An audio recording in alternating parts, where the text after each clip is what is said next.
Assalamualaikum warahmatullahi wabarakatuh. Bismillahirrahmanirrahim. Alhamdulillah wassalatu wassalamu ala Rasulillah wa alihi wa sahbihi wa mawalah, amma ba'du. Teman-teman sekalian, Bapak Ibu yang dirahmati Allah Subhanahu wa taala, masih meneruskan pelajaran online kita seputar aktivitas Rasulullah SAW pada pukul 19 ya. Hari ini materi ke-19 pukul 19 malam ya, atau pukul 7 malam. Ini berarti datangnya waktu sholat Isya ya. Maka Sayyidina Bilal akan mengumandangkan azan Isya, dan setelah itu Rasulullah SAW yang berada di rumah beliau akan sholat sunnah qabliyah Isya ya. Beliau setelah makan malam ya, setelah makan malam habis sholat maghrib tadi, beliau akan sholat sunnah qabliyah Isya di rumahnya, dan kemudian beliau akan menunggu untuk melaksanakan sholat Isya itu lebih lama lagi dari subuh ya. Kalau subuh atau zuhur beliau menunggu setengah jam rata-rata ya. Subuh setengah jam, zuhur setengah jam. Tapi kalau Isya itu beliau bisa menunggu sampai 2 jam ya, bahkan paling lama bisa sampai 2 jam setengah ya. Ini dari kebiasaan Nabi Muhammad SAW ya. Sebagaimana dalam hadis disebutkan, para sahabat bercerita karena Rasulullah yuakhirul Isya ila thuluthil lail ya. Sesungguhnya Nabi Muhammad SAW itu suka mengakhirkan sholat Isya. Jadi paling maksimal, paling terakhirnya itu ya, itu Nabi bisa sampai memulai sholat tersebut thuluthil lail, pada sepertiga malam. Sepertiga malam yang pertama tentunya ya. Sepertiga malam yang pertama sudah kita bahas dulu di pertemuan awal-awal ya. Caranya bagaimana menghitung sepertiga malam ya, seperti itu. Dan kita tahu sepertiga malam itu jatuhnya pukul 9:30. Jadi azan Isya jam 7 itu maksimal Nabi SAW bisa sampai 9:30 baru memulai sholat. Beliau akan datang ke masjid, kemudian sholat Isya berjamaah ya, begitu. Walaupun rata-rata kurang lebih jam 9 beliau akan melaksanakan sholat Isya ya, karena 9:30-nya sudah kelar dan beliau beranjak untuk tidur. Jadi sholat Isya-nya beliau itu ditunda sampai dengan 2 jam ke depan. Nah, ini yang perlu kita luruskan ya, perlu kita berikan penjelasan mengapa demikian. Ya, pertama, para sahabat orang-orang Arab itu tidurnya cepat. Jadi kalau sudah beres semua kewajiban bisa langsung tidur itu. Ya, oleh karena itu ya budaya pada waktu itu ya. Budaya pada waktu itu. Jadi kalau Rasulullah SAW melaksanakan Isya-nya awal waktu jam 7 azan atau setengah 8 azan, kemudian beliau bergegas ke masjid melaksanakan sholat ya, selesai jam 8 sudah tuntas semua kewajiban, kebanyakan orang-orang akan beranjak tidur ya. Nah, kata Nabi SAW, aku tidak suka kalau kalian semua tidur terlalu dini ya, terlalu sore. Oleh karena itu diakhirkan oleh Nabi sehingga mereka nggak ada yang bisa tidur, orang belum sholat Isya ya, belum ketemu Nabi ya, diakhirkan oleh Nabi sampai dengan jam 9 ya, maksimal 9:30. Rata-rata dominannya adalah jam 9 malam baru Nabi SAW melaksanakan sholat Isya berjamaah. Begitu. Jadi ini faktor kebiasaan. Yang kedua juga sama seperti sholat subuh ya, seperti sholat subuh hambatannya juga sama, yaitu suasana yang gelap dan kemudian tidak ada lampu, tidak ada listrik ya. Dan kemudian sahabat juga makan malam terkadang membutuhkan waktu yang panjang ya. Ingat, beberapa sahabat itu makan malamnya nggak sendiri ya, nggak sama keluarganya, tapi bisa mengajak 10 orang, bisa mengajak 20 orang ya, bisa mengajak 25 orang, dan ini membutuhkan waktu yang lama. Ketika azan Isya mereka bisa jadi masih dalam keadaan sibuk dengan makan malamnya, ya. Dan makan malam ini makan malam yang terhormat, ya. Kenapa? Karena makan malam yang menjamu para fuqara wal masakin. Oleh karena itu, ketika azan Isya, kalau Nabi SAW menyegerakan sholat, ya banyak yang masbuk nanti karena mereka masih berada di tengah-tengah makan malamnya. Ya, begitu. Dan juga para sahabat dalam keadaan lelah. Jadi Nabi memberikan waktu untuk istirahat. Ya, mereka selesai seluruh aktivitas, mereka kumpul dengan keluarga, ya, dikasih jeda dulu untuk bisa rehat sejenak sebelum nanti melaksanakan sholat Isya berjamaah.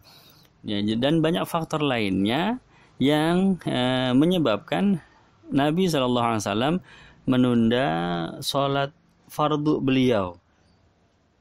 Walaupun beliau, sekali lagi ya, beliau itu sudah ready, sudah siap untuk melaksanakan sholat kapanpun, ya. Jadi begitu dengar azan, beliau sudah ambil wudhu, sudah sholat qobliyah. Jadi sudah kapanpun beliau siap, tetapi diundurkan, ya, dengan maksud bukan mau menunda-nunda kewajiban, bukan, ya, tetapi banyak sekali faktor yang menyebabkan, yang memaksa dengan kebijaksanaan beliau, ya, dengan beliau sehingga mengakhirkan sholat Isya. Ya, ini yang perlu kita jelaskan. Maka kalau di zaman sekarang tentu kita harus lebih selektif lagi, ya. Apakah perlu untuk menunda sholat Isya atau tidak, ya? Kalau tidak ada keperluan apapun, maka tetap kita mengejar waktu fadilah. Waktu fadilah itu adalah, ya, setelah azan 10 menit qomat, yaitu waktu fadilah. Tapi kalau memang ada keperluan, maka tetap berlaku hukumnya sunnah mengakhirkan sholat Isya sebagaimana Nabi Muhammad SAW. Kapan itu kejadiannya? Kata ulama fikih, ya, kalau ada sesuatu yang menyangkut urusan agama, ya. Contohnya thalabul ilm. Ya, jadi sampai sekarang nih, sampai hari ini, ya, sampai detik ini itu masih berlaku para santri-santri di pesantren, termasuk yang kami alami juga dulu ketika kami di Hadramaut di Yaman, ya. Itu kita mulai daras fikih itu habis maghrib. Ya, habis maghrib tuh kelar-kelar bisa jam 8, jam setengah 9 kita sholat Isya baru, ya. Ketika mendengar azan Isya, kita masih di tengah kesibukannya, masih di tengah kesibukan kami sedang di halaqah ilmu, ya, sedang membahas masalah fikih di hadapan guru kami. Ya, jadi kalau azan Isya, ya, kita break doang sebentar 5 menit. Setelah itu nyambung lagi, kita baca kitab lagi sampai jam 8, jam setengah 9 selesai daras kita, ya, thalabul ilm selesai, ya. Maka kita sama-sama sholat berjamaah, ya, bersama guru kita di situ, ya. Jadi di sini hukumnya bagaimana kalau seperti ini? Hukumnya sunnah, ya. Kita kehilangan waktu fadilah dong, waktu awal sholat di awal waktu, ya, waktu fadilah kehilangan, tapi kita mendapatkan sunnah. Jadi hilang emas dapat berlian, begitu, ya.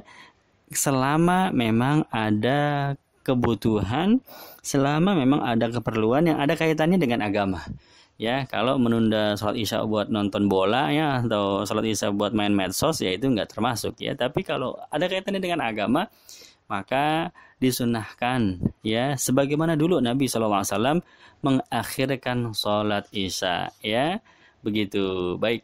Nah, kemudian apa yang dilakukan oleh Rasulullah SAW selama di malam tersebut?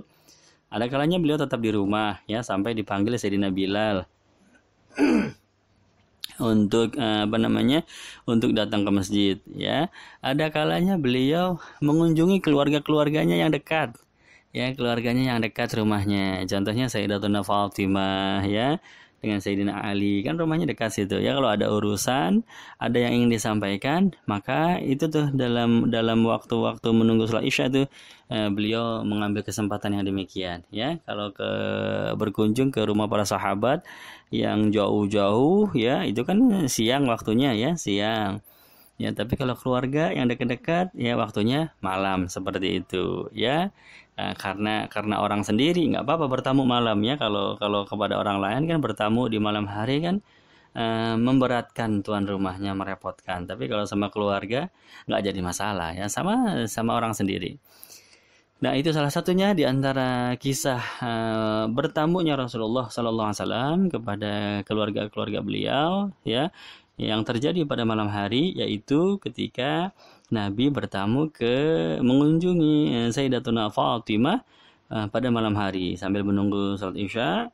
Ya, setelah azan Isya nih ya, beliau datang ke Sayyidah Fatimah, ya, beliau menanyakan ada apa kemarin. Sayyidah Fatimah mencari-cari beliau. Jadi istrinya memberitahu, Aisyah Ummul Mukminin memberitahu sama Nabi, tadi Fatimah datang ke sini. Ya, ya sudah, berarti malam nanti saya akan tanyakan perihal tersebut ya. Ini waktu untuk keluarga, ini berarti malam ya. Kemudian Nabi SAW datang ke rumah Sayyidatuna Fatimah, ada Sayyidina Ali di situ ya, dan kemudian Nabi bertanya, ada apa ya, begitu. Sayyidah Fatimah malu untuk menceritakan keperluan beliau, maka Sayyidina Ali yang menjelaskan. Ya, kata Sayyidina Ali, wahai Rasulullah sallallahu alaihi wasallam, kami malu sebetulnya mau ngomong, cuman ya tetap kami utarakan agar meminta pendapat dari beliau ya, dari Nabi Muhammad sallallahu alaihi wasallam. Jadi Sayyidah Fatimah itu dalam keadaan capek, lelah ya. Beliau harus menggiling gandum ya, beliau harus bekerja membersihkan rumah ya, dan beliau mengangkat air ya, mengisi air dan lain sebagainya, kegiatan-kegiatan yang cukup lelah dikerjakan oleh beliau. Sedangkan pada waktu itu Nabi SAW baru saja pulang dari medan perang, mendapatkan banyak ghanimah, termasuk bagian Rasulullah SAW juga dapat bagian yang banyak ya. Maka kata Sayyidina Ali, boleh nggak kalau kami membayar seorang pembantu untuk mengerjakan, ya, mengambil seorang pembantu ya untuk mengerjakan tugas-tugas, membantu tugas-tugas Sayyidatuna Fatimah. Ya, kata Rasulullah SAW, ya, ternyata nggak boleh ya, sama Nabi ditolak ini ya. Jadi keluarganya Nabi nggak usah pakai pembantu ya. Ala adullukum ala khairin mimma sa'altuma, kata Nabi, gini aja deh ya, saya akan ajarkan kepada kalian berdua apa yang lebih baik dari apa yang kalian berdua minta itu. Ya, mau nggak? Ya, kayak tentu saja mereka mau. Ya, kata Sayyidina Ali sama Sayyidah Fatimah, ya udah kalau gitu lebih baik, kata Nabi, ya mau dong. Kalau yang lebih baik dari pembantu, apa itu ya Rasulullah? Maka kata Rasulullah SAW, kalau setiap mau tidur, bacalah oleh kalian subhanallah 33 kali, alhamdulillah 33 kali, Allahu Akbar 34 kali. Ya, jadi totalnya 100 ya, 33 tambah 33 tambah 34. Maka itu lebih baik dari pembantu ya, begitu. Jadi setelah itu Nabi SAW kemudian pulang. Jadi tidak diberikan pembantu, dan bagian ghanimah Nabi itu habis semuanya untuk kaum fakir dan miskin. Untuk keluarga Nabi SAW, untuk keluarga beliau yang jelas-jelas membutuhkan. Sayyidah Fatimah itu kelelahan sekali, capek sekali. Ya, Nabi hanya memberikan yang lebih baik. Ya, yaitu subhanallah 33, alhamdulillah 33, Allahu Akbar 34 setiap mau tidur. Hanya itu saja yang dibekali untuk keluarganya ya, sallallahu alaihi wa alihi wasallam. Nah, baik. Jadi itu diantara kesibukan Nabi sallallahu alaihi wasallam dalam menunggu sholat Isya. Kemudian apalagi diantara yang lain, Nabi dalam menunggu sholat Isya juga terkadang datang ke rumah sahabat-sahabat beliau yang dekat. Ya, yang dekat-dekat saja, dekat dalam arti jarak maupun dekat dalam arti emosionalnya ya, ikatan emosi dekat. Ke rumah Sayyidina Abu Bakar ya, ke rumah Sayyidina Umar kan ikatan emosional kan kuat tuh ya, nggak ngerepotin. Nabi itu orangnya nggak mau, betul-betul nggak mau merepotkan orangnya, walaupun orang yang dikunjungi Nabi nggak repot, justru senang ya.